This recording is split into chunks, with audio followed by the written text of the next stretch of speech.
لن نستسلم،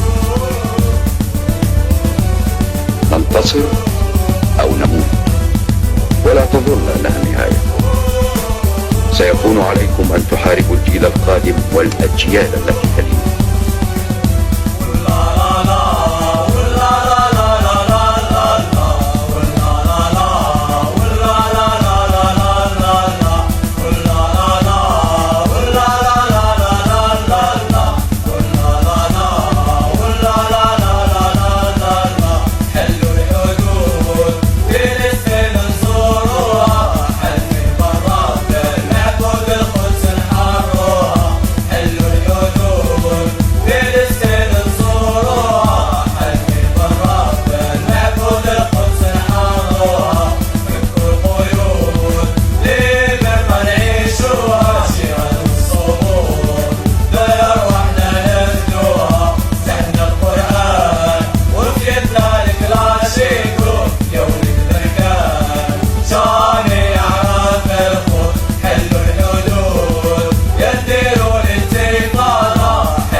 Yeah.